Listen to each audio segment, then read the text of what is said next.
Already planning on it, we would like to remind you to tune in to Reimagine 2021 virtual events, where you get to hear about the latest and greatest updates in the world of cryptocurrency and blockchain technology every month. Also, be sure to follow us on Twitter at Reimagine_2021 and subscribe to our YouTube channel so you can stay up to date with daily news segments, such as Immutable Opinion with Asher Westrop Evans and 90 Seconds or Less with Yona Hockhauser. Stay tuned to Reimagine 2021, brought to you by Mousebelt.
Welcome back to Reimagine 2021. I am Yona Hockhauser, and today I'm glad to be joined by Robin O'Connell, Chief Revenue Officer at Uphold. Robin, thanks so much for joining us.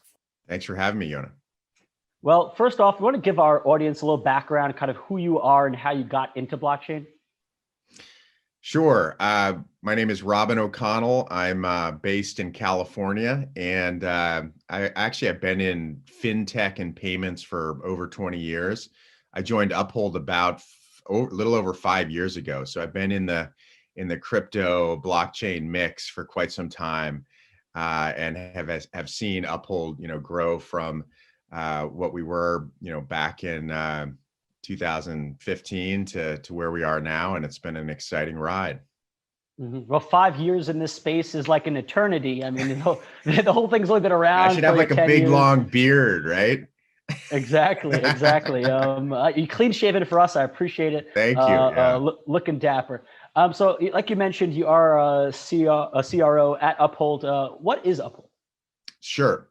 Uphold is a global digital wallet, but also a platform. Okay. And I'll talk to what that means. So, we're a global digital wallet. We have, over 4 million users globally. Who can go to Uphold. They can load their value in a variety of ways: Visa, MasterCard, their bank deposit, crypto deposits, what have you. And then from there, you can instantly go from anything to anything. That's kind of our mantra: anything to anything. So you could literally go from, dollars to Bitcoin would be an obvious one, but we have some really interesting pairs depending on which market you're in. You can go from Ethereum to Apple stock directly, which is basically you can't do anywhere else. And and so really what it serves as is a single place where you can store all of your value, really stored in digital assets. And whether it's fiat currency, we have over 30 different fiat currencies, cryptocurrency, including stable coins, utility tokens, et cetera, commodities, and then fractional equities, which I alluded to.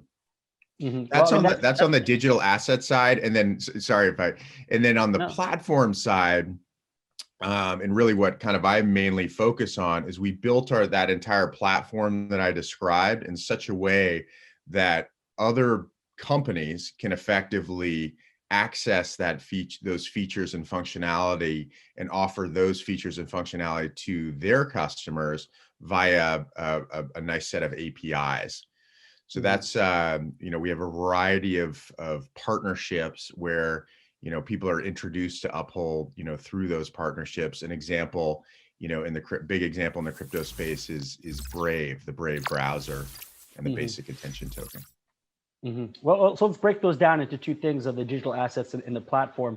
Sure. In terms of that anything to anything, when I saw that, I was kind of blown away because, in reality, if I'm able to keep my crypto, my stocks, precious metals, essentially all my holdings in one spot and be able to interchange between them without having, right now, if I essentially wanted to go a DeFi token to a Tesla stock, I got to go DeFi token to ETH, and then from ETH to USD, and then from USD then to stock. And I wonder, how are you able to accomplish that? Are people actually holding the actual asset, or are you merely giving them exposure to all these various assets that allows you to easily interchange them?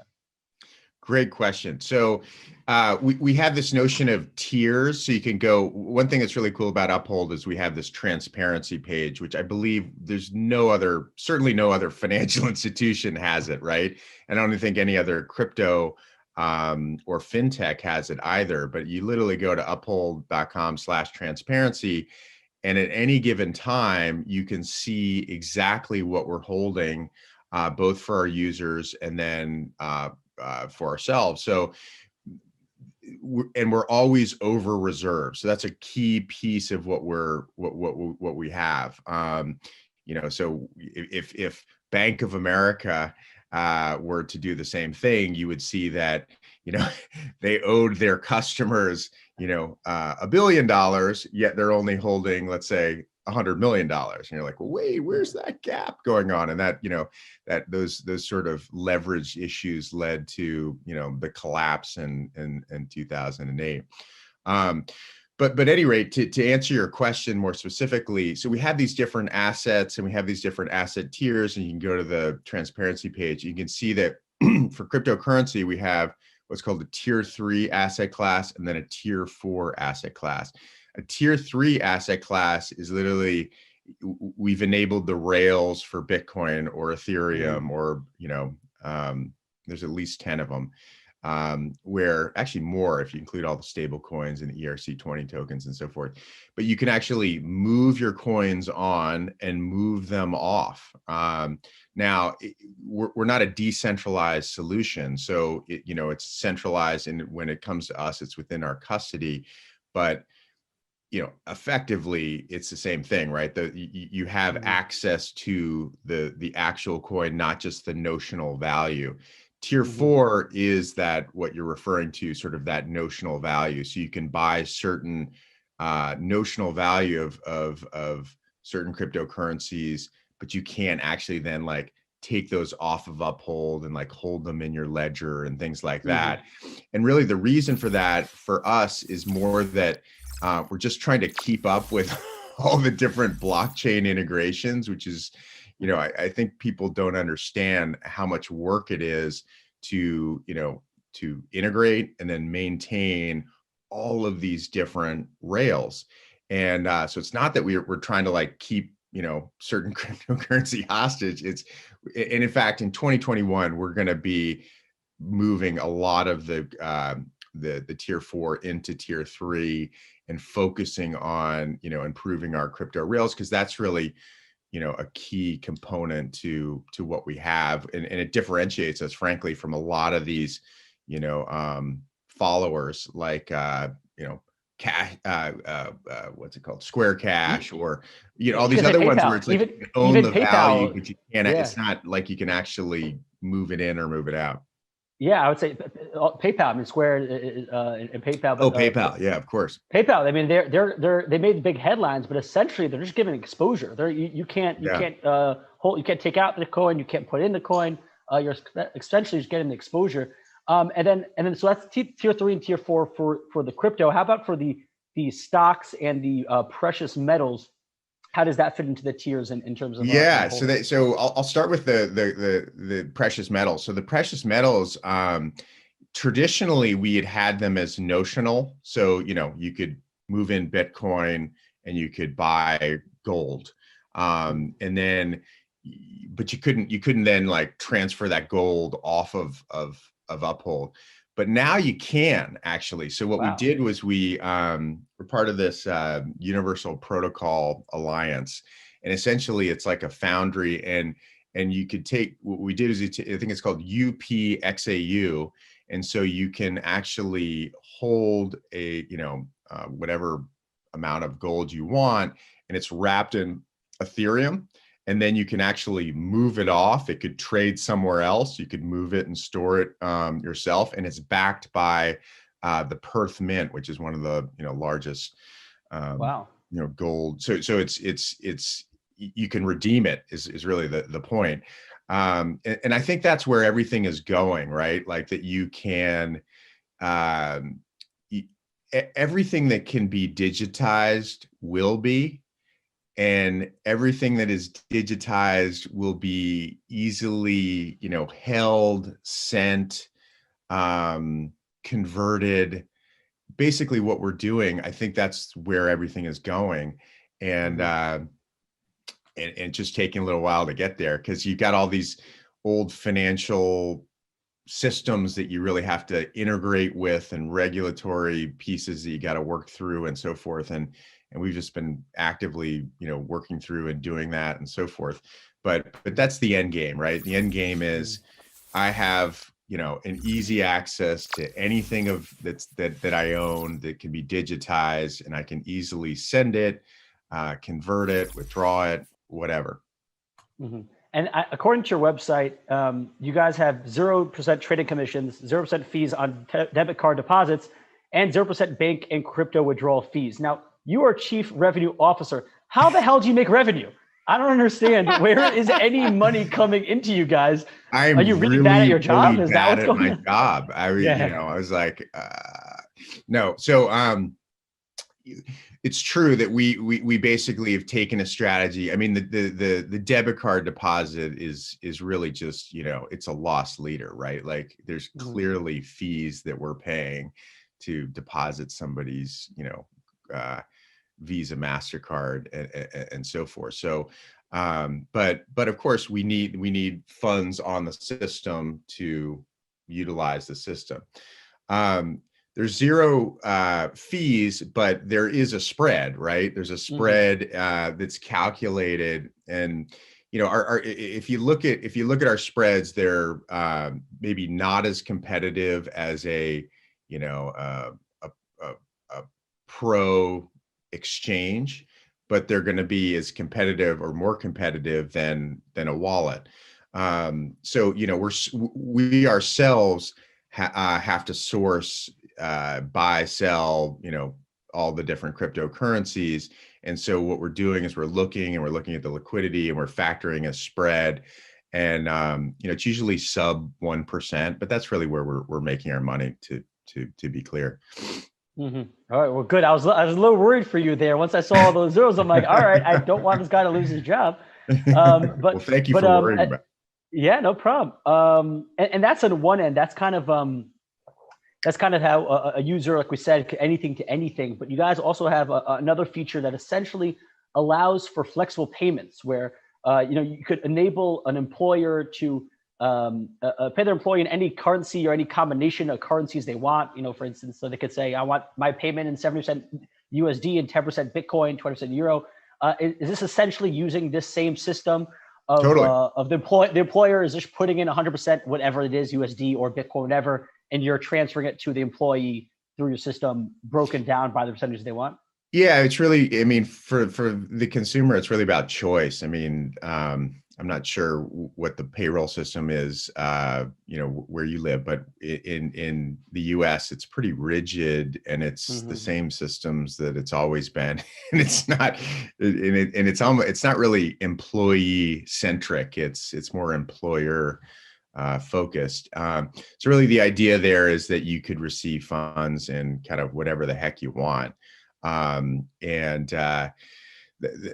yes, the systems that are used are, the systems that I described. And ultimately, I guess I would take the opportunity to say, we ourselves are not out there like pushing a payroll solution, if you will. That's not like on our to-do list. But what's cool about back to this platform is that that is on somebody's to-do list, and so is some other financial service or charity or tax solution, or there's just the list goes on and on and on, and it varies by jurisdiction or geography.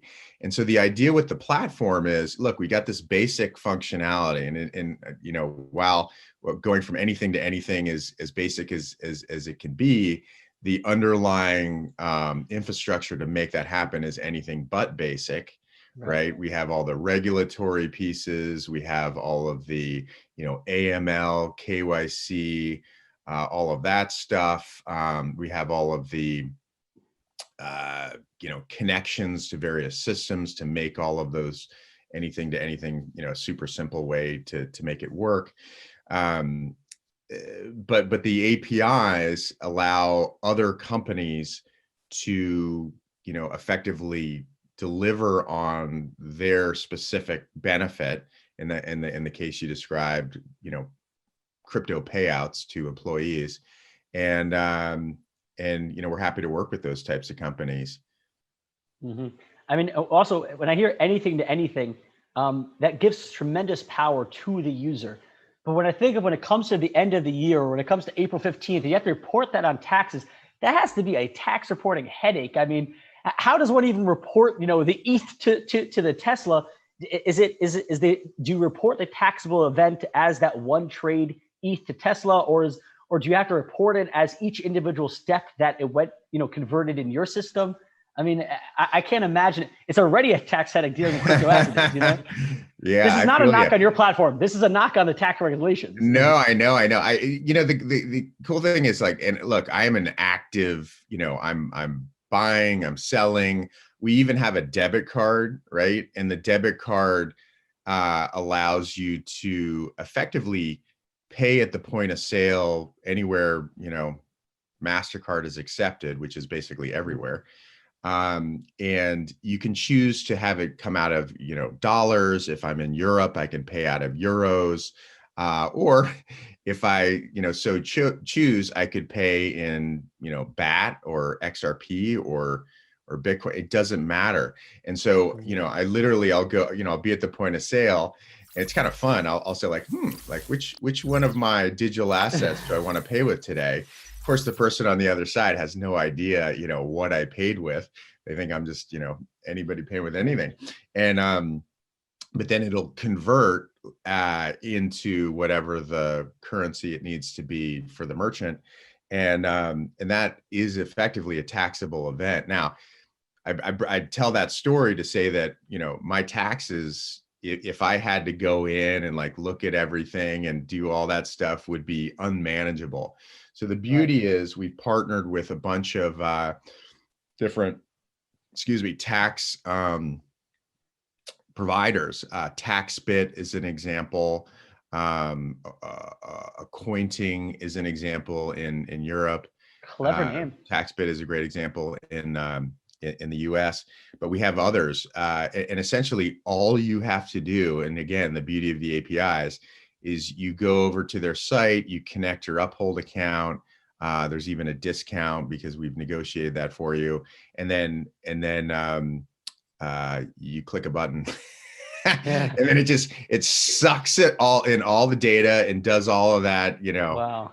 head banging that you just described, and spits it out in a form. I mean, all I care about is, all right, when all was said and done, did I have a tax gain or a tax loss? Right. And that's what my accountant cares about. And then pass that over. You can even, literally take that. And I did this last year. I did TurboTax last year, and I just took the form and just put it into, manually put it into TurboTax, and then it figured it all out. It seems like you guys thought of anything to anything, because you even covered the tax basis.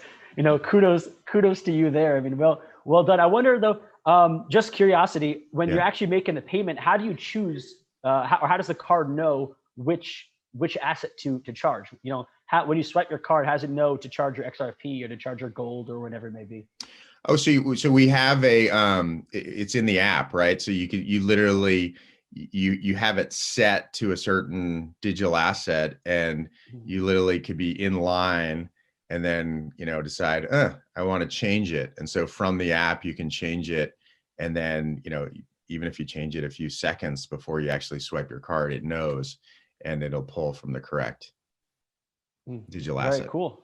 Yeah. Very cool. I mean, you guys have all these options, even listing XRP, which, recently has kind of been a hubbub, with SEC lawsuits and multiple exchanges delisting them.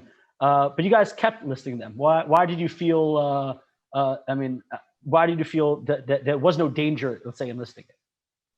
Well, I think the jury's still out, right? There hasn't been, in the US, it's innocent until proven guilty. So until there's like a formal, XRP is deemed a security, well, then of course, so we're not allowed to at this point, at least, we're not allowed to list security. So we would have to remove it at that point. But at this point, it hasn't been established. So I think that, love the SEC, get that around. But come on, I mean, how many years has it taken them to even take a position on this thing? So there has to be clarity. There has to be clarity and regulation, full stop. And until there is, we'll wait until there's clarity, basically. I like that. Listen, kudos to you guys. Instead of people like Coinbase, who are just, I don't know, they're delisting because they're, even before they need to, because they're scared. It's. Well, I think they're going public, so they're probably just they're being like iffy. taking, if there's a risk, they're trying to be super conservative, which I get. Yeah. So. Yeah. Well, that's the benefit of being small and agile, and a startup world is a beautiful world. So it's not only these assets that I've heard of that I know, like you said, from stocks and equities to crypto and precious metals, but I saw you guys offering a universal carbon token. Yeah. What does that mean? Sure. So it's really cool. I mean, so there's a whole world of carbon credits, and I guess I should say basically what they are is they're a unit of value that's offsetting carbon that's generated somewhere else. So, if I'm a company that, generates a lot of carbon that is basically, affecting the environment and adding to global warming, I can at least purchase these carbon credits, and there's a whole market for them. And specifically, there are different types of carbon credits, and the ones that we're focused on are the ones that are, like effectively saving the Amazon. Okay, and so there's a whole world which you or I are not privy to in terms of how the heck would you get a carbon credit, right? Right. And so part of what this idea of there being anything to anything, it's not just because it's cool or whatever, but it's the notion of there are lots of these markets with digital assets that are just accessible. And so what we've done is we've made it accessible. So we've made it so that we've accessed the hard to access market for carbon credits, and we've done, similar to what I explained with gold, an Ethereum wrapper. So it literally is like an ERC20 token that's representative of one carbon. I forget I think it's like 1 ton TONNE of please Some read weird the spelling of ton. My knowledge stops there. But the idea Yeah. is that once you make this thing super simple, you could imagine that people who care about the environment, especially if it's something like the follow-on was the Bitcoin Zero, right? Like if you want to use Bitcoin, but maybe you feel a little bit guilty about the fact that it's actually not great for the environment, with the mining and so forth, here's a way to offset that. So there are lots of potential use cases for it, but essentially that's what it is. Yeah, I know. Tesla as a company offsets a lot of their losses and now gains a lot of profits from selling their carbon credits because they are a carbon neutral company. Now, you have a kind of unique insight because you said you have been in fintech for a very long time. Both the traditional. It's funny how there's traditional fintech now. I'm sure when you start off in fintech was the cutting edge. Yeah, but exactly. The old school fintech used to be, I believe you were a director at Visa USA. So you've kind of seen how this beast works from the inside. And I wonder, a lot of people are fed up. A lot of crypto users, there are the crypto users who are there because they're speculative for reasons, and there are a lot of crypto users for many reasons. One of the reasons is that some people are fed up with the current financial system, with some fees, with their lack of control, with the lack of transparency. Don't even get started on fractional banking.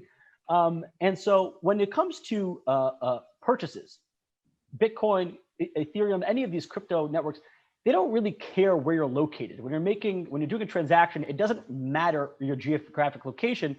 And when we're talking about credit cards, some do, some don't.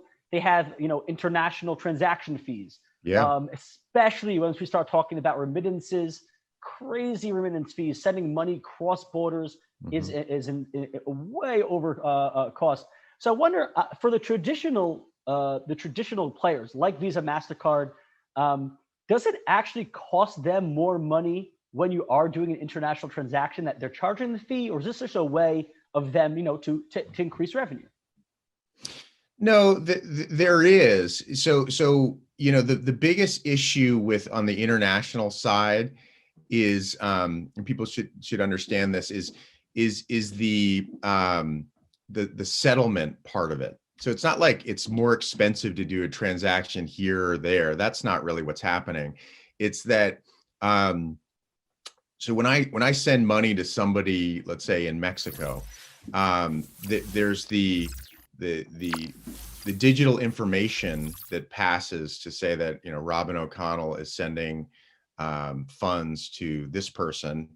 And then and that aspect of that, sending that digital information, I think people get a little confused and say like, oh, that's really slow, or it's not slow, right? It's they have the internet also. It's the issue becomes, I'm taking my American dollars and I'm giving it to somebody to then send it to somewhere else in Mexican pesos, and so you've got dollars in the U.S., Mexican pesos in Mexico in order to distribute, and the issue becomes that you have these different piles of money all over the world, simply held hostage for the purposes of sending money itself, right? Because the people who are handing out the Mexican pesos on the other side need the Mexican pesos, and they need it, pronto, right? So that's really the issue, and I think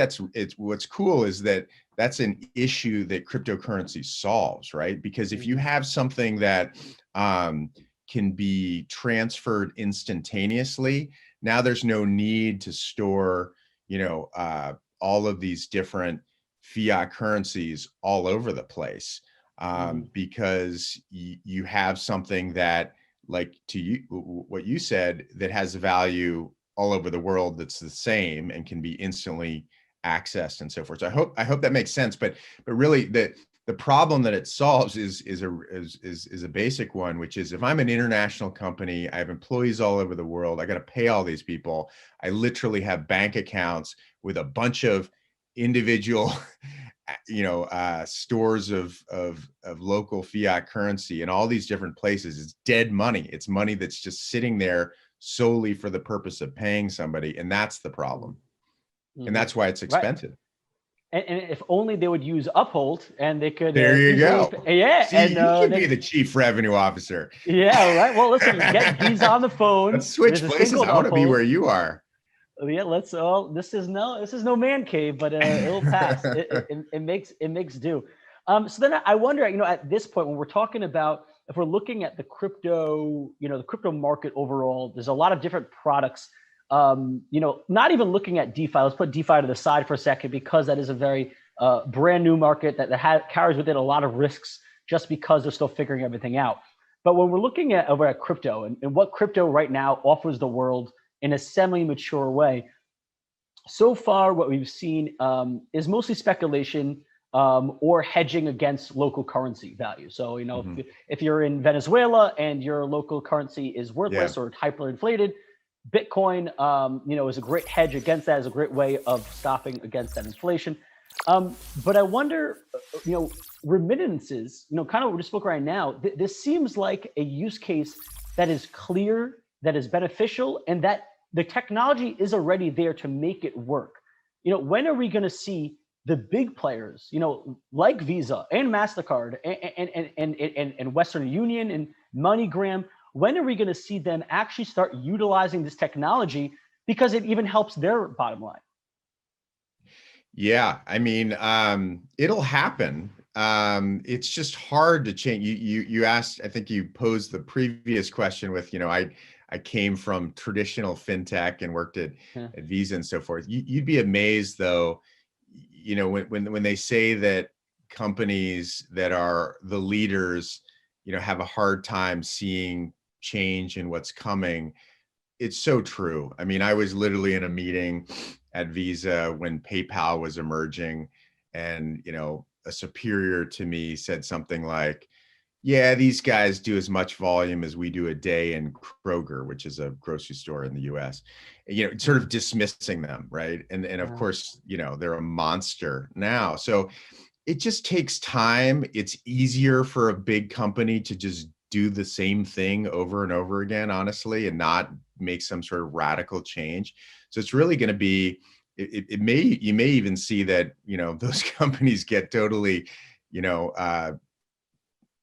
chopped at for, or diminished over time, or probably more likely, there'll be such an emerging trend in a certain way that they'll just gobble them up or something like that. But, it's an interesting. Yeah, I imagine they're big. I imagine they're big enough that they will just buy their way in. They'll buy the team that will develop it for them. They'll buy the project that already there. Maybe they'll purchase Uphold. I mean, who knows? But I mean, they already. It's funny because these companies are essentially infrastructure companies. Visa and MasterCard. They already have such tremendous infrastructure, but once they kind of go on the blockchain, especially if it's a public blockchain, it kind of renders all that infrastructure useless. If I guess it really depends. I mean, we'll see what happens. I mean, my hope is that they do kind of get knocked out. But one of the things they still do have going for them is acceptance, in terms of, I could essentially go anywhere in the world with my Visa or MasterCard, and I know it will be accepted. Right. And two is the speed. I know that I'll pay, and I don't have to wait for 10 minutes for some block to be finalized. And that's essentially why, even though we are using crypto and you own a bunch of assets, you're still paying those assets with using the MasterCard network. And so at what point or what's the biggest roadblock, do you think, to changing that? When will we no longer have to say, oh, we're a crypto company that has a Visa card, but rather, hey, you don't need a Visa card? Yeah, it's so where we're at now is still kind of early days. I mean, hopefully a little less early days than, when I first started in 2015, but the issue is, where is the money now? Where's individuals' money? Where's businesses' money? And it's in the traditional systems, right? It's in the banks. people use their cards.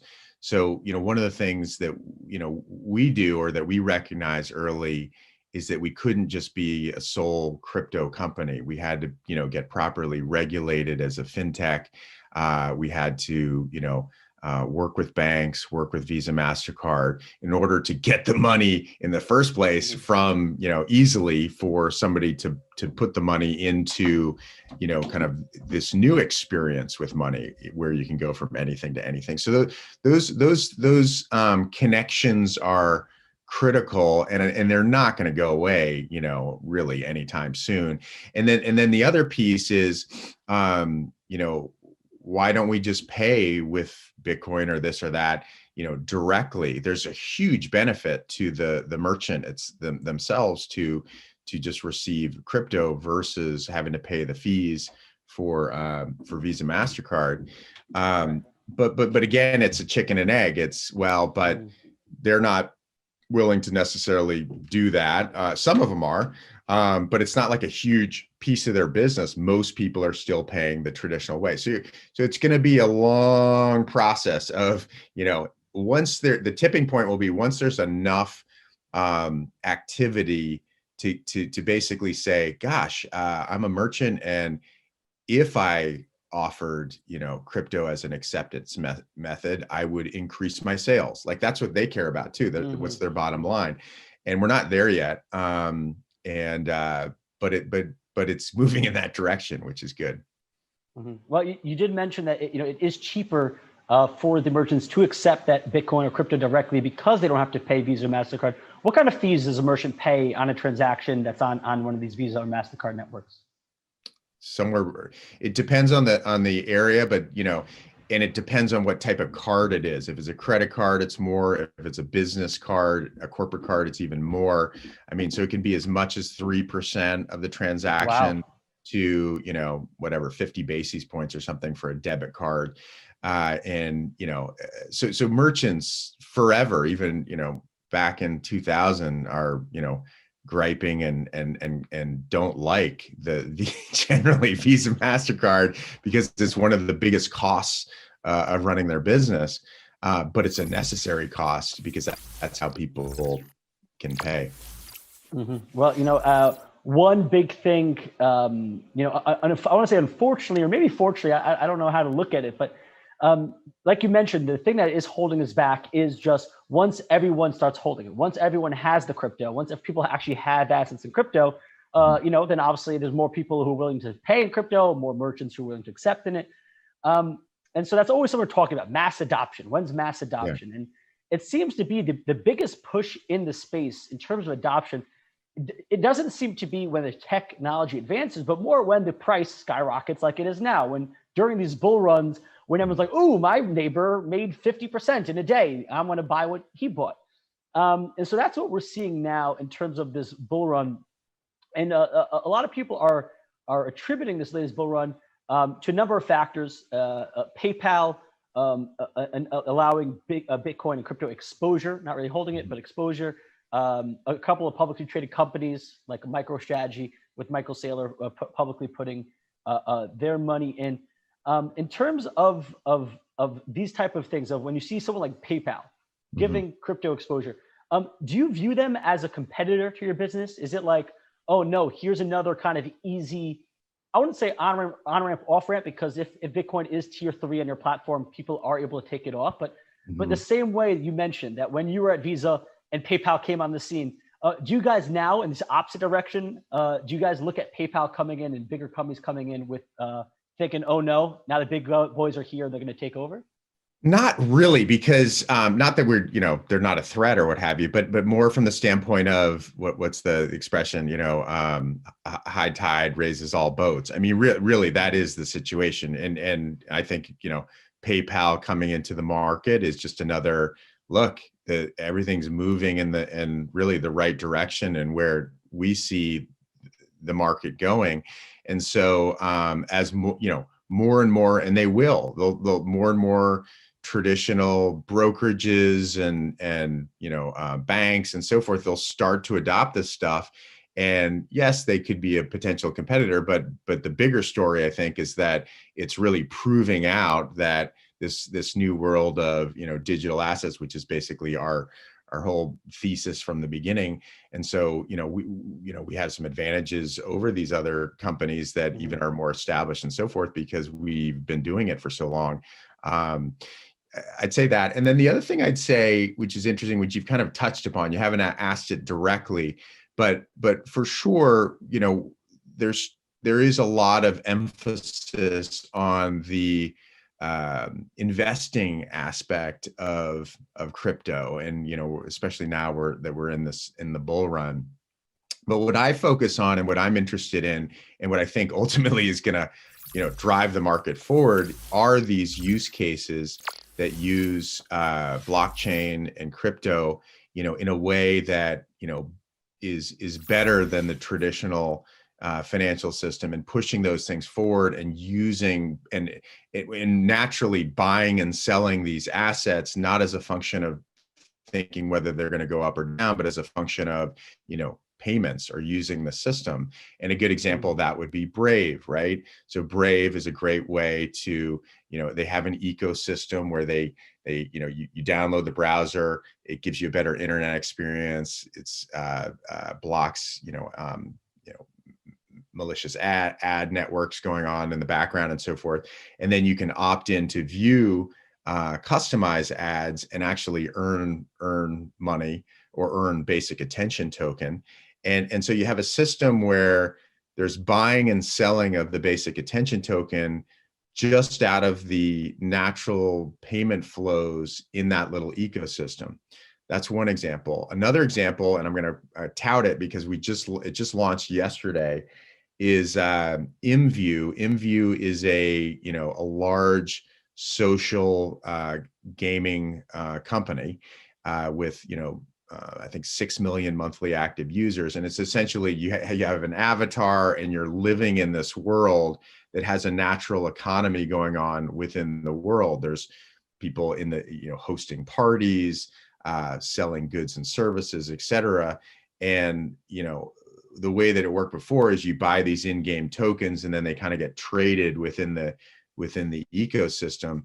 The SEC came out with a no action letter a couple months ago and basically gave them permissions to now have a utility token in their game, and then under certain parameters exit that utility token and convert it and so forth. So we're the system behind that whole operation. And I think it's really exciting because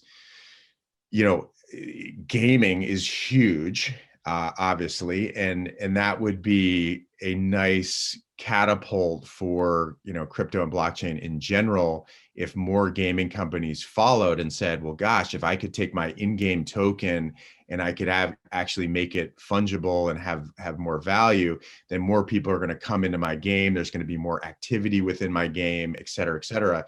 And again, that's the end game for the gaming companies, is like they want more users, they want more activity, et cetera, et cetera. And if crypto can be that jolt for the gaming industry, that would be a great use case to drive everything forward.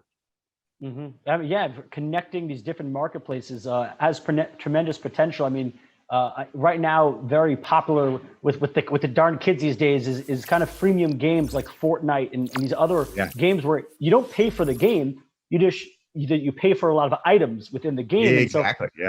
Exactly. And so essentially, if you're having all these items, you're paying so much money, especially as a parent. If your kid comes home with a $300 bill, he bought all these items and he can't take them out. They're stuck in that game. They're stuck in that ecosystem. And so once you open up the market, that does really open up a whole world of possibilities. And it got me thinking when we're talking about this, anything to anything. If I'm saying, hey, I want to take my my gold and gain exposure to Tesla, then I want to go from Tesla to ETH, and so I see a regular retail trader doing that from time to time on a whim. He has an idea, but I think I see more of like an institution, a hedge fund or something like this that really holds a quite varied portfolio across many markets. Is there any intention to kind of build an institutional grade product at Uphold to allow institutions to to easily and cheaply really, deal with their very varied portfolio? You must have seen our roadmap. No, No, I just kidding. I just kidding. I just kidding. Yes, the answer is yes, and we already have thousands of businesses today on Uphold, but it's thousands out of millions. So the emphasis hasn't been on from a product standpoint on that piece. But when you start onboarding companies of the size of an InView, there's certain expectations about reporting and more of an enterprise level solution that one would expect. So the answer is yes. We're working on that this year. Very exciting. All right, well, Robin, those are all the questions I have for you. Now is the time left for you to shill whatever you want. Shill Uphold, shill your favorite song, shill your cousin's birthday. I don't know. Go ahead. No, thank you very much for having me. It was a pleasure.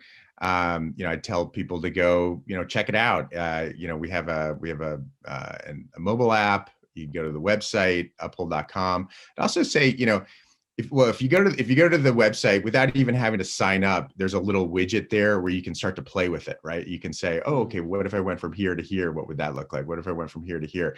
Play with the widget. And then also go to the transparency page, because I think I mentioned it earlier in our conversation. That's extremely unique. And you get a real sense of the breadth of what we have, but then also kind of what people are holding and where the activity is happening. There's even this map that we've created. And again, this is all driven off of the APIs. You can see the different flows, right? Like flows from one country to another, how much, and what are the flows? Are they Bitcoin? Are they dollars? Are they euros, et cetera? And so it's a pretty neat little, heat map, if you will, in terms of the activity and what's going on. Well, anyway, thanks for having me. Thanks for letting me get my second cup of coffee. No problem. Well, Robin, it was all right, Robin, it was a pleasure speaking to you. It sounds like even the website of Uphold is so much fun that you don't even need the MView partnership. You don't even need the gaming. I'll just mess around with the widgets on your site. Robin, thank you so much for taking the time and letting us know a little bit kind of how Uphold works, what your future plans are, as well as your views overall on the sphere. It was really fun for me, and I'm sure the audience liked it as well. So Robin, once again, thanks for taking the time. Appreciate it. Really great to meet you. It's fun for me too. Thank you. All right, and for all of our viewers here at Reimagine 2021, I'm Jon Hockhauser. Thanks for watching.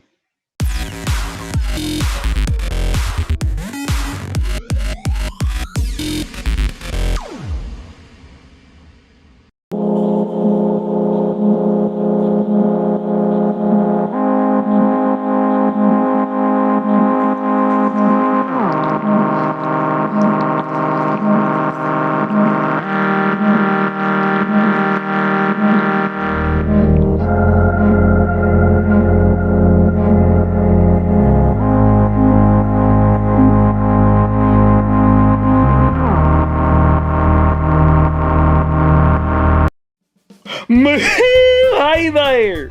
Maurice the Cow here with another crypto vocabulary lesson brought to you by Reimagine 2021. Okay? On-chain governance. On-chain governance is a system for managing and implementing changes to cryptocurrency blockchains. In this type of governance, rules for instituting changes are encoded into the blockchain protocol.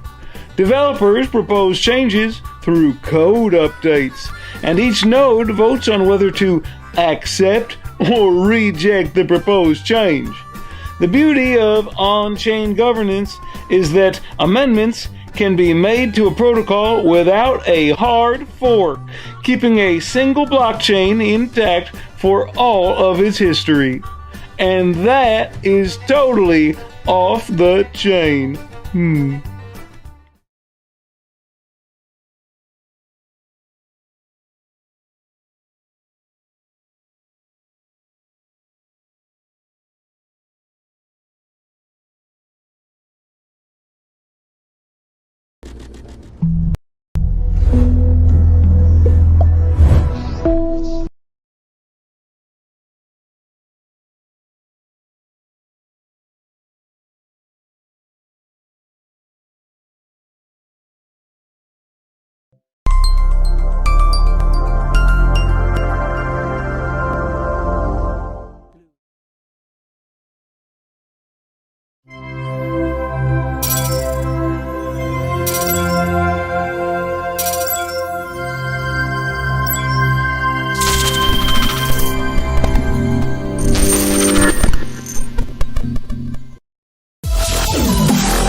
Hey, it's the Crypto Twins. I'm Litecoin Lucy. And I'm Tammy Tezos. 2020 sure was a year to reimagine, and we're glad that you can join us again this year to Reimagine 2021. In case you're not already planning on it, we would like to remind you to tune into Reimagine 2021 virtual events, where you get to hear about the latest and greatest updates in the world of cryptocurrency and blockchain technology every month. Also, be sure to follow us on Twitter at Reimagine_2021 and subscribe to our YouTube channel so you can stay up to date with daily news segments such as Immutable Opinion with Asher Westrop Evans and 90 Seconds or Less with Yona Hawkhauser. Stay tuned to Reimagine 2021, brought to you by Mousebelt.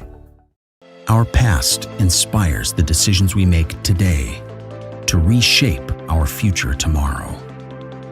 In a world where human beings and machines become friends, in a world where fiber optic channels become virtual highways of communication, in a world where everything we know and value is vulnerable to manipulation and destruction. In such a world, we need a revolution that gives us hope. Where some take to the streets and look to their leaders, the modern warrior dares to cut beneath the current and strives to restructure the core without permission. In a technological world, we need a technological revolution. And when the unimaginable happens, the brave must be bold and dare to reimagine.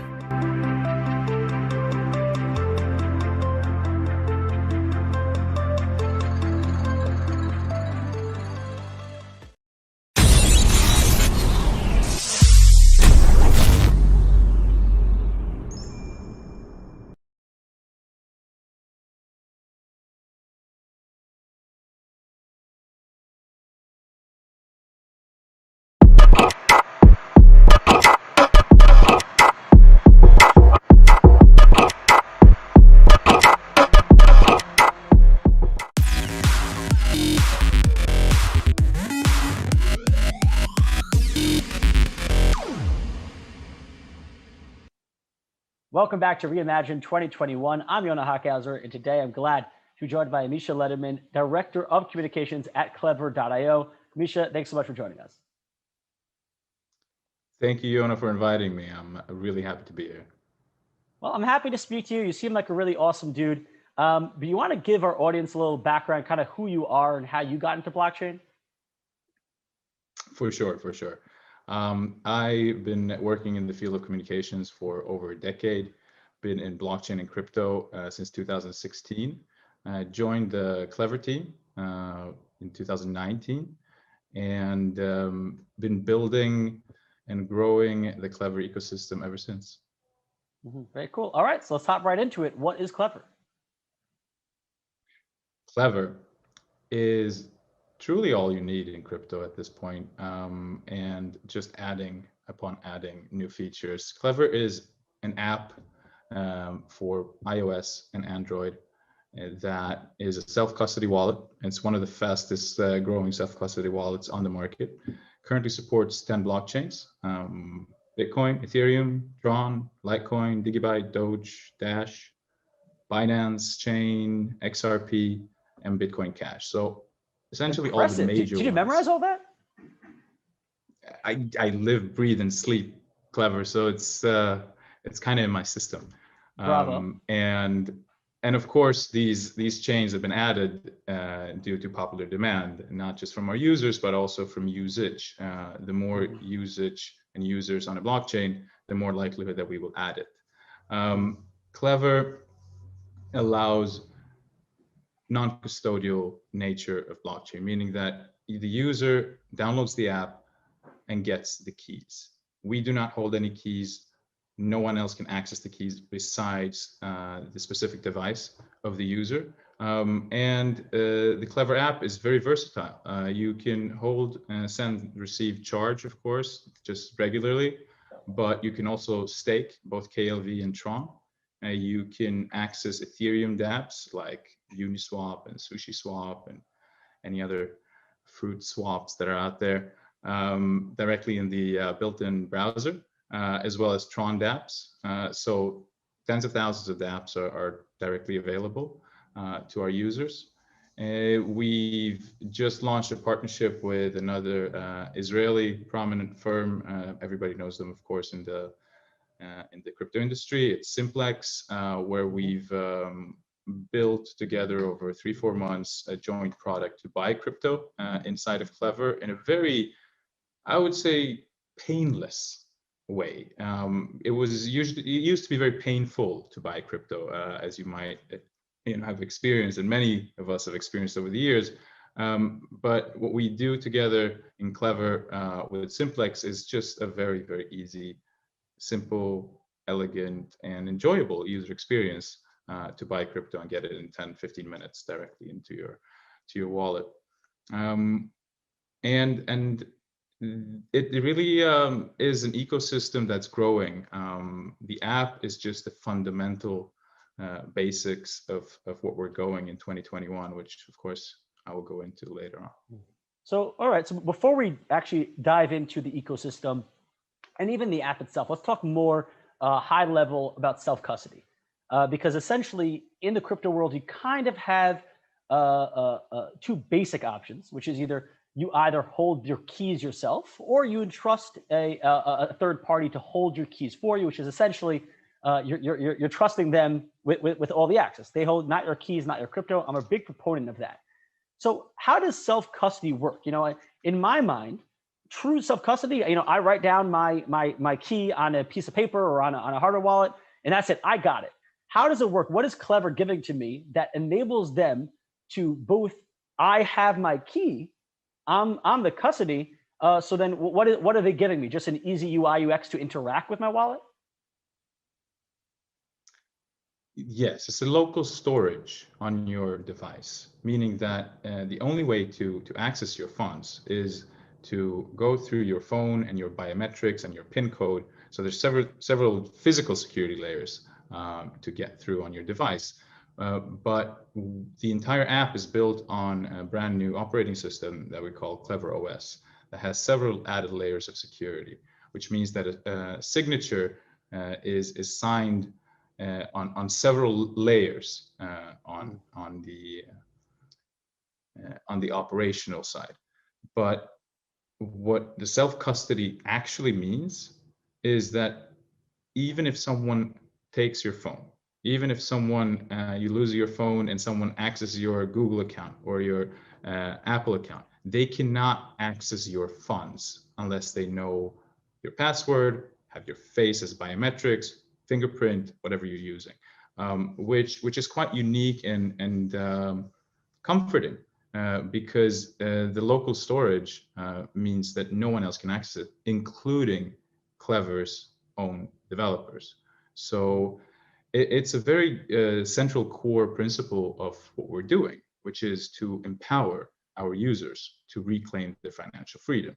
It's a political statement, it's a financial statement, and it's a statement of self-empowerment that I own my crypto. I have my own keys, therefore I own my money. It's a completely novel, new concept for most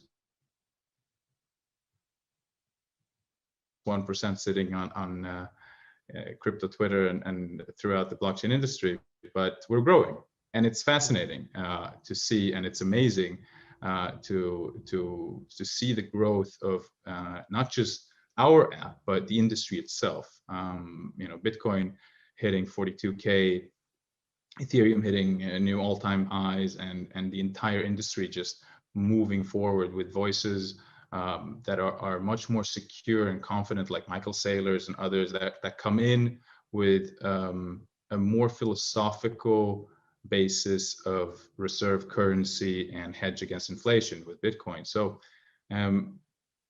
people love self-custody, evidently. Like I was telling you, Yona, right before we started here, that over the past 6 months, since the summer of 2020, we then had 255,000 total downloads. Today we have 2.2 million. So that's a 10x growth almost on 6 months, and it just shows how how that growing kind of furious interest in actually holding your own keys is on the market. And of course, because you guys don't have your own key, don't actually hold the keys. Obviously, if I lose my phone, you can't just give me, or forgot my password. There's no forget password. I'm assuming you guys, there's a seed, 12-word seed or whatever, 24, depending on what they choose. 12. Seed recovery, exactly. With that seed recovery, am I able to recover my wallet through any other source? Let's say Clever goes out of business, the app goes down, whatever it may be. Can I take that seed phrase and reconstruct my wallet in any environment, or does it have to be using the Clever app? Yes, you can reconstruct it in other apps, and especially also what's important for people who especially use Clever with a big amount of funding. It's also important to take down your private keys, not just your 12 words. Your 12 words connect through Clever in a way that's a little bit smarter or clever, perhaps. That it's not just the 12 words for instance, Binance Chain, or for Bitcoin, or for Ethereum, or for Tron. The 12 words, if you lose your phone, if you lose your Clever app and you want to restore it, you have a new phone, or you have a new pad or device, and you take it down, you input your 12 words, all of your accounts come back. Meaning that it's not just for one account, it's all blockchains and all the multiple accounts that you have created on your Clever app. But my question being, as in you're able to do that one-stop shop of unlocking all your accounts. Does it have to be done through Clever, or can I also, with that one seed phrase, let's say Clever goes out of business or whatever it may be, am I able to take that one seed phrase and reconstruct all those accounts externally without having to rely on Clever? Of course, you cannot create all accounts on another device, because most other apps don't support the blockchains that we support. So the seed might work for one blockchain, but not others. So first and foremost, Clever is not going out of business. Clever is growing exponentially.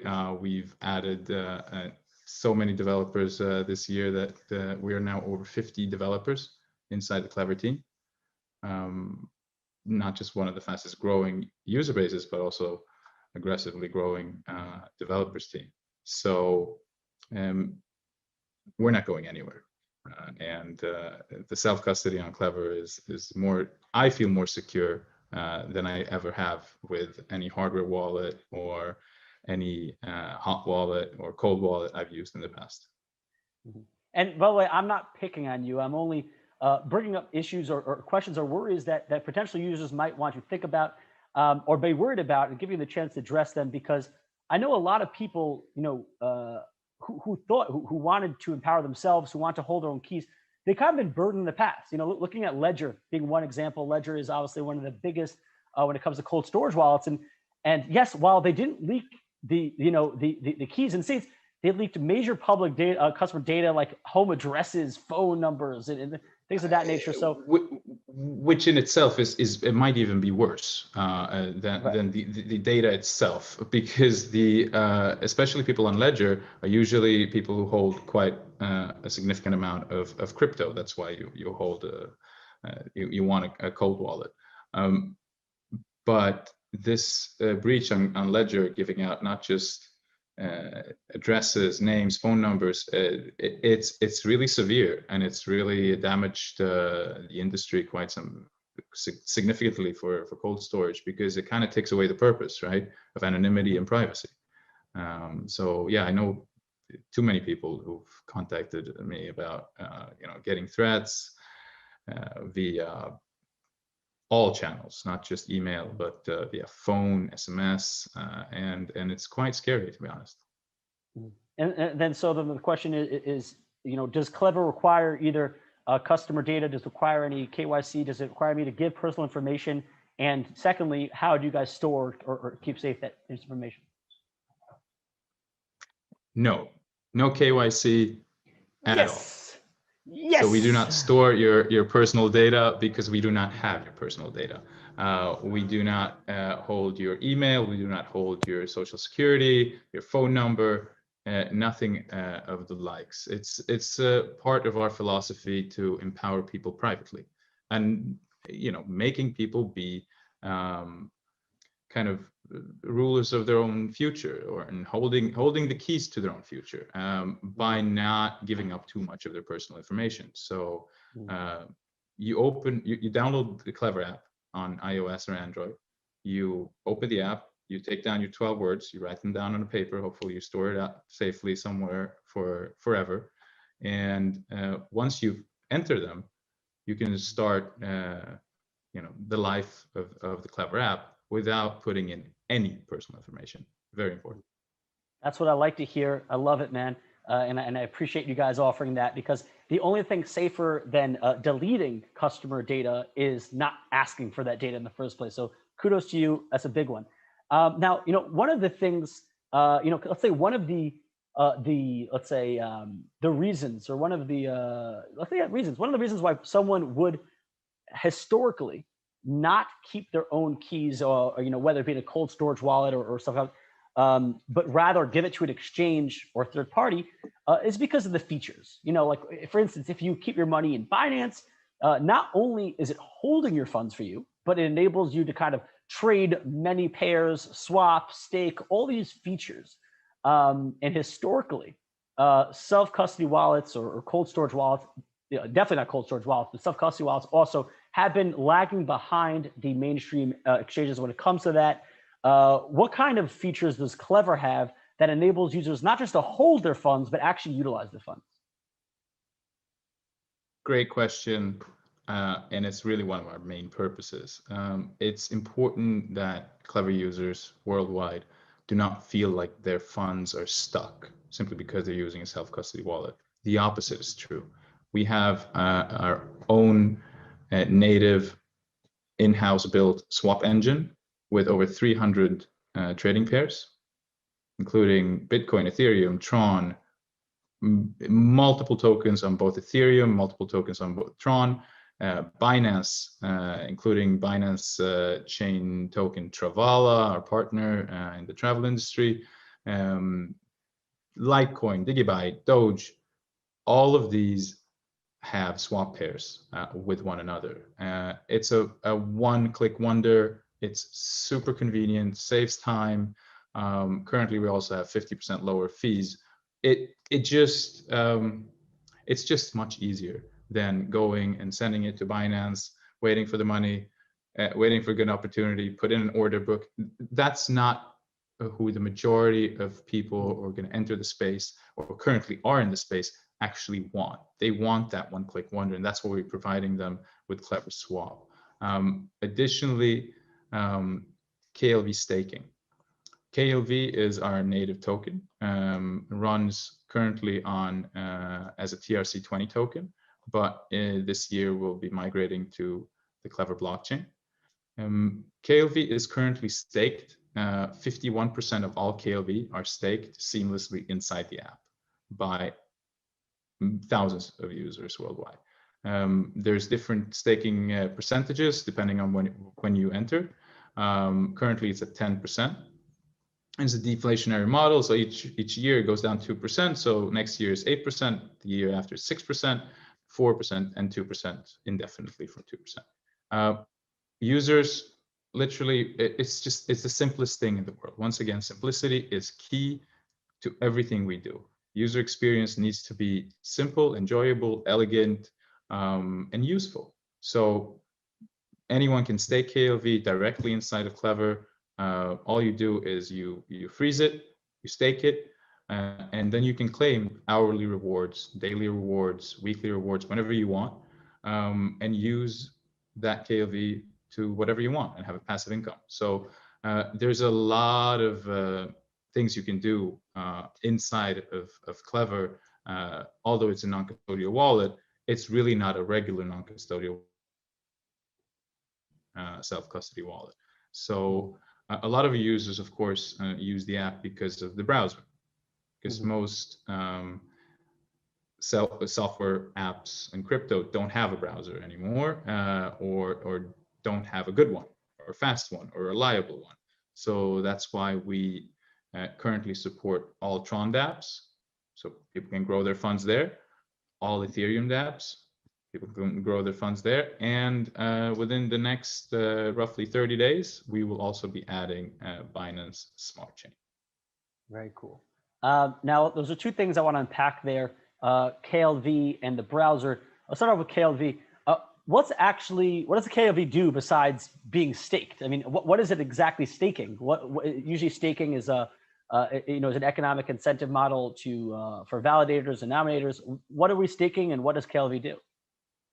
Okay, so KLV as a use case, besides the sending, receiving, and staking, the staking itself is part of a smart contract that increases the supply each year, with 10% this year, 8% next year, 6% after that in a deflationary model. So that is how the staking works, and that's how our users can take part and get rewarded for supporting the project and staking the KLV.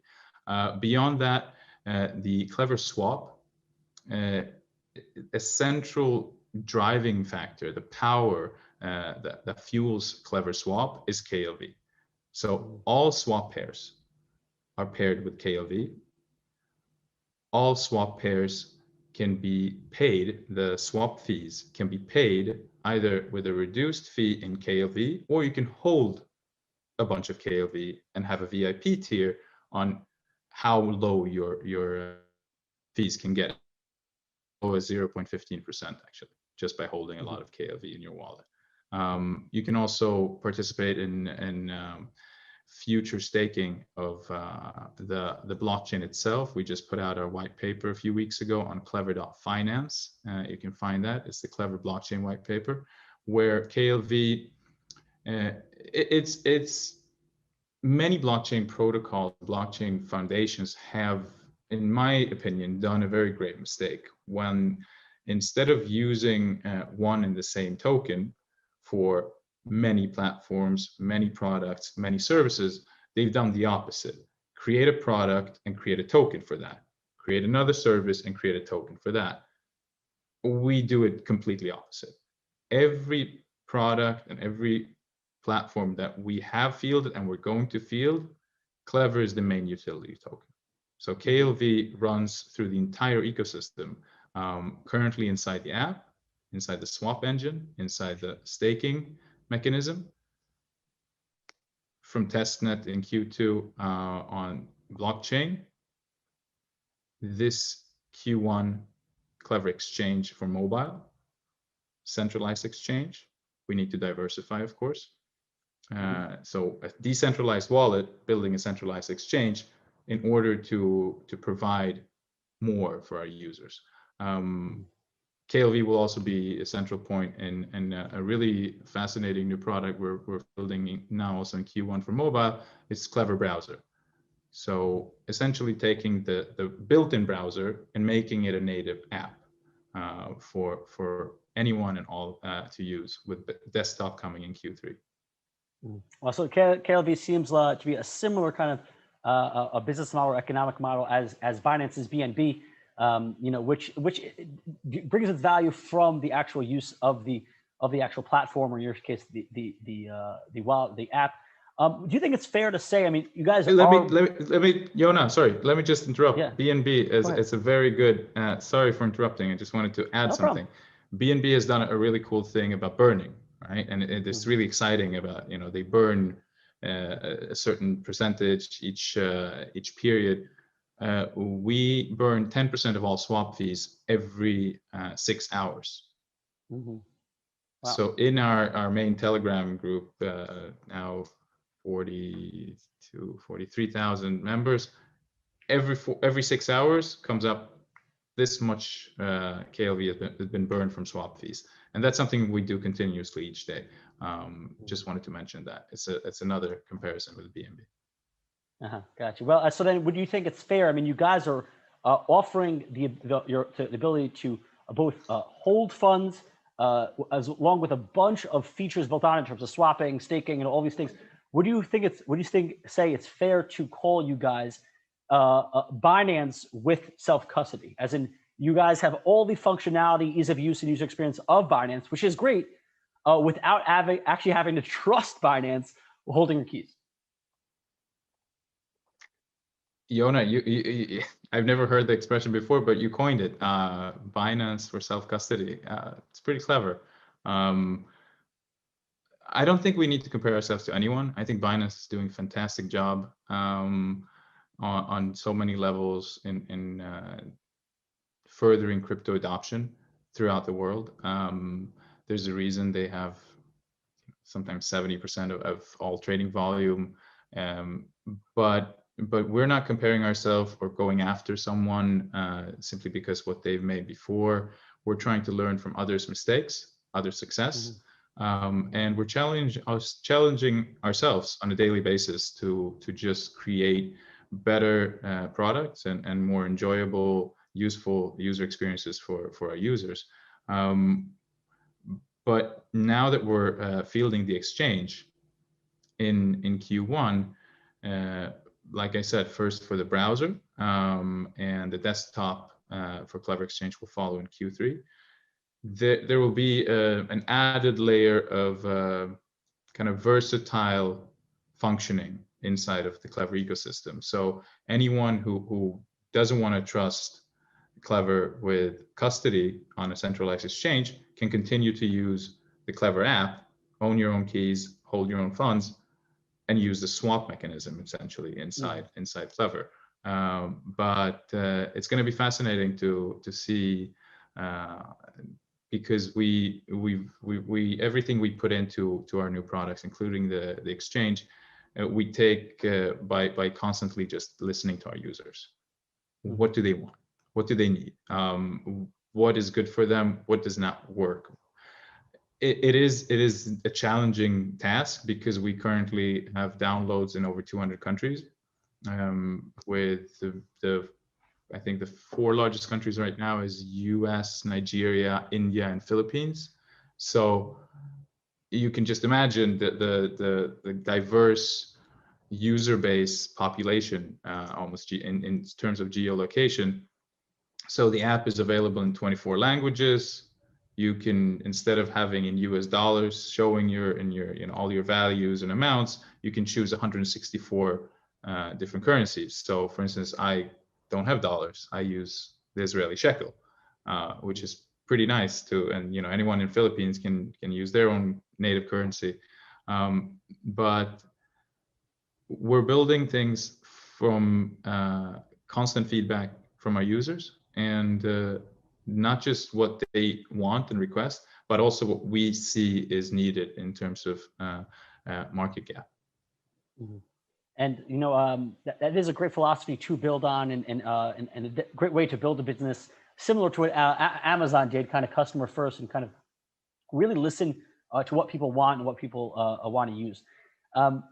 When we're going back to this idea of self-custody and holding one's keys versus trusting a centralized exchange, and historically, like we mentioned, the big difference being kind of the usability feature set, and you guys had that taken care of.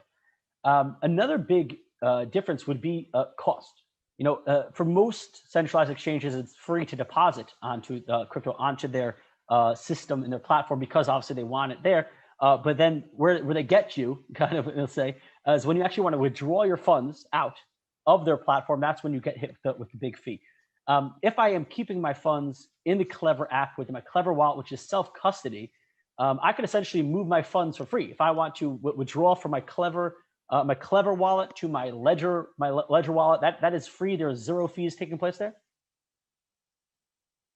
The only fees that are included in the transaction or transfer of funds from our wallet or to another account inside the wallet, or to another account on a Ledger or any other hardware wallet or software wallet, is the network fee. Right. So, for instance, for UTXO blockchains like Bitcoin and Digibyte and Litecoin, we have custom fees. So anyone can choose to do it very fast and pay a little bit more, or to take whatever time the blockchain processes it. Sometimes Bitcoin takes a few minutes. Sometimes it takes a few hours. We don't really know. But so that's one thing. It's only the network fees in terms of transfer. When you transfer in and out of exchanges, as you said, there's always this transaction fee that goes directly to the exchange. No, does not exist in Clever.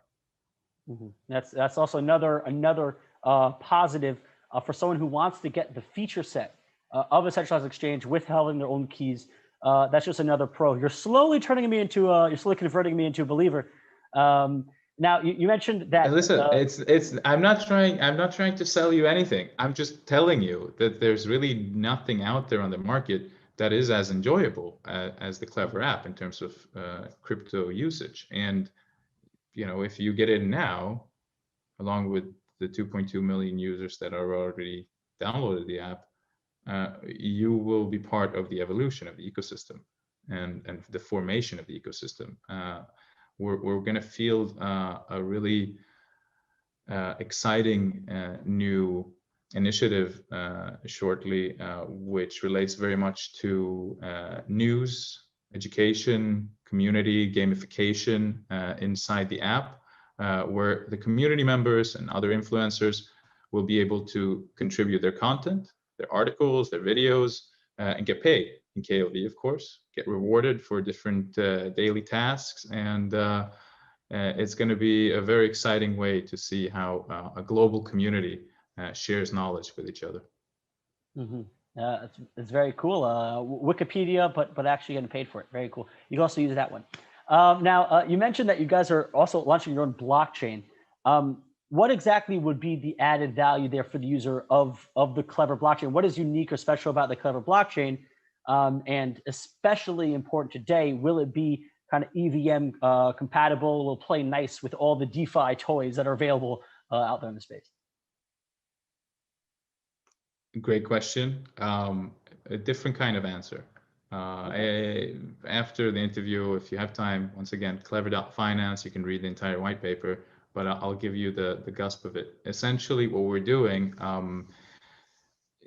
in the Clever team, there are engineers and security architects and blockchain engineers that have a vast experience in building on top of many different kind of blockchains, including UTXOs, but also smart contract blockchains like Ethereum and Tron, of course. Instead of utilizing the old model of smart contracts, anyone who has looked into the security issues and vulnerabilities of smart contracts know that it's actually the dumbest part of a blockchain, in the sense of malicious actors and hackers being able to access people's funds, trick the smart contract itself, get away with hundreds of millions, if not billions of dollars over just the past year. And smart contracts give the added value of functionality, right? Of a feature, of a trigger, whether it's a swap or a loan or collateral. What we're going to do in Clever blockchain is that we're going to remove the smart contracts completely. So there will not be an EVM or TVM or other virtual machine. Instead, all the features needed for developers building on top of Clever blockchain will be built by the Clever Foundation natively into the blockchain. You want a swap mechanism on your token or your project? It will be clickable, and it's native to the blockchain, meaning it's unhackable. You want a loan feature or trigger for any kind of game or dice or a collateral or DeFi aspect, a feature that is requested and used on many different smart contract apps today. We will build it into the blockchain, make it native to the blockchain, thereby increasing security significantly while making it a lot simpler for developers to actually deploy their apps. And upon that, we're going to provide CleverOS SDK, which means that through the blockchain, you'll actually be able to take our wallet and essentially plug it into any app, website, wearable device that you're building on top of. Like you mentioned, there has been, noticeably or very well known massive hacks or exploits due to smart contracts being poorly written, smart contracts that were written maliciously from the first place. So there obviously is a lot wrong with smart contracts, but on the plus side, it's code. It's 0 or it's 1, and those are the rule setters. And you know that if the smart contract is written this way, it's going to behave this way. And so I wonder if Clever has the ability, or it's up to the Clever team to build these functionality. Does that not give the Clever together with the Clever developers community? Of course, it's not just the foundation. Right. It's in coordination with the developers community. Right, but does that not mean that Clever, the same way it turns on the functionality and it adjusts the functionality, doesn't that mean that it also has the ability to change the functionality? Make it turn off, turn on. Essentially, you're putting the trust here, whereas the smart contracts both get their negatives, but also their positives from being truly computer based. It's what's the word I'm looking for? It's language. It's code based. It's code, exactly. It's code. Code is law. Code is law. Here, yeah, exactly. Code is law. Thank you. Where their code is law here, code is law, but doesn't Clever control the code?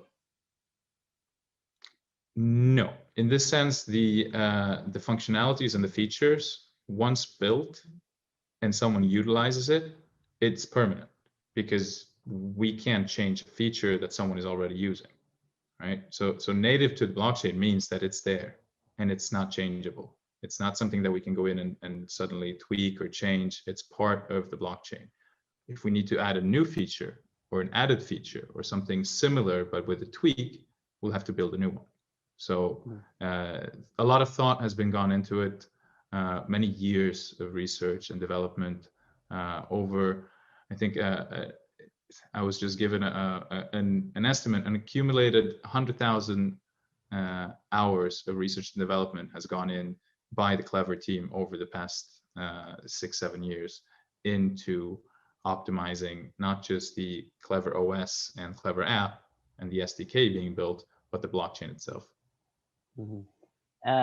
So the same way that a smart contract could be poorly written, and that's the vulnerability there, or the smart contract is maliciously written, and that's the vulnerability there. I mean, smart contracts in and of themselves, if it's written correctly, and if there is no loopholes within the contract, there is no hack in the contract. You could exploit, maybe the business logic behind it. If it depends on the Oracle or anything like that. Don't the same risks carry over to the Clever functions, which is essentially smart contract? Isn't it just in Clever written smart contracts, and it comes the same vulnerability of either poorly written, maliciously written, or aren't there the exact same risks of a smart contract as a Clever functionality, which I'm replacing here, a smart contract? It's a pretty nice word, Clever functionality. I like to use the word Clever trigger. But Clever functionality works well. There is a level of trust into the Clever Foundation itself, especially in the beginning of the building of the blockchain. That's nothing that we need to shy away from. It's something actually that builds a lot of trust, because the blockchain itself is going to be very business-centric oriented. So we're going to work very closely with businesses originally starting out in South America, where we're based out of. Brazil is our home base, where also we're going to field one of the main components of the blockchain, which is going to be a new product called Clever Bank, essentially a digital bank account for any user starting out in Brazil and then moving on. But yes, there is a level of trust to not just Clever, but also the auditors that are going to audit all the different triggers. So there's always going to be third-party audits that comes in and does the kind of security revision of those triggers. So if you compare the DeFi world, where do you have a number on how much money was lost over the past year through exploits or hacks? Or quite a lot. Quite a lot. And we're talking about hundreds, if not billions of dollars, most likely several billions of dollars. It's unacceptable. I think, to continue in a way that has that many loopholes, right? We have to find a way to instead build it natively into the blockchain, thereby making it more secure. That's what we're going to do. Oh, so by the way, I'm not against. I wasn't knocking you guys by comparing it to smart contracts. I'm a firm believer. Just like one should own their own keys, one should do their own research into smart contracts they're relying on. The same way, whether you're relying on a third-party auditor they trust, you should also rely on don't be foolish, don't be blind, and do your own research. I hear you, but it's very hard for someone who is code illiterate to do research on a smart contract, right? Someone who's never done coding, which 99% of future blockchain users have not done, they don't need to go in and see, is this contract, they don't even have the ability to understand whether the contract has veracity or is trustable or not.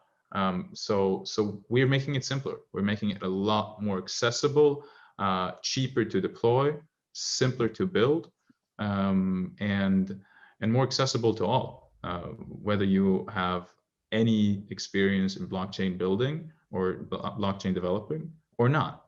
You should be able to deploy any app, whether it's fully blockchain based or has a 1% interaction with the blockchain itself. Mm-hmm. And right now, when it comes to security, we're talking about keeping funds secure. For the most part, there are hot wallets and there are cold wallets. Within the realm of the custody and self-custody, a game, you could let's say the least safe but the easiest to use has historically been third-party custodian exchanges, like a Binance, for instance, where they're holding your keys, and it's essentially, they keep things in hot and cold wallets, but that's the fastest, easiest to use. And then let's say the safest but slowest to use is keeping your own cold storage wallet. It means it's disconnected from the internet, and your keys are there yourself. Now, you guys have a pretty secure solution because the keys are in my hands, but if it's in my hands on my app, that obviously means it is a hot wallet, is connected to the internet. Is there also a cold storage kind of option here if someone wants to be super secure with their funds? In two quarters, there will be a clever hardware wallet being introduced. We've just recruited several hardware engineers to build a clever hardware wallet, and we're very excited about that because it gives peoples and users the option to not just feel comfortable with the app they're using on a daily basis and clever, but even more so say, you know what, I don't even want to have it on my phone. I don't even want to have it on a local storage, although it's completely and fully secure. I want it completely off the internet, and that's why we're going to build a hardware wallet as well. Mm-hmm. And I really like the fact that as opposed to a ledger, where they are taking your personal information and losing your personal information or exposing it to the world, I do like that it still comes with that. I'm assuming you won't require any KYC there as well. That's up to the future. We will, of course, learn from the mistakes of others. Let's not name names. Let's just make sure, anything we do, like I said, we learn from the mistakes of others and we learn from the success of others. So any procedure on how to store anyone's personal data when sending a hardware wallet will, of course, be rigorously reviewed before we implement it. Mm-hmm. All right. Well, Misha, that is all the questions that I have. This is your opportunity to plug whatever you want. Plug your favorite song, plug your favorite project, plug your own company. Go away. So first and foremost, thank you very much, Yona. It was a pleasure. Evidently, we're also in the same vicinity, in the same country, in the same city, but far away due to lockdown. But thank you very much. It was really nice that you had me and had us, clever, introducing you to your audience. One really fascinating feature that we're building beyond the exchange, browser, blockchain, hardware wallet, and the bank that I've mentioned so far is a trading bot. that is going to be part of the Clever subscription, and we're going to launch it in Q2. It essentially gives you, we're using a lot of bots in general as part of our automated swap engine, and making sure that, to find the best prices off exchanges, to make sure boom, boom, boom, that everything goes well. But to use bots for the user's ability to trade is something I think is really, really, really uncharted territory at the moment. And there's not really a good user experience out there where you can literally in the same app be able to subscribe to something, and this bot will tell you whether Bitcoin is gonna, have a high likelihood of hitting 40K or go down to under 30K, or whatever the scenario is at the moment. But whether you should go long or go short through AI. So we're using a lot of machine learning as we move forward, making it in a bit more clever way, and making sure that it's accessible to our users on a global scale. Awesome. Well, Misha, I'm very excited. It seems like not only have you guys got a pretty solid product in your hands today, but it seems like you have a ton of things coming down the pipeline. So I'm very excited. I know that once this interview is done, I'm going to go check out the Clever app for myself. I really appreciate you taking the time. Very exciting. I'm sure our viewers enjoyed it as well. And for all of us here at Reimagine 2021, I'm Yona Hockhauser. Thanks for watching.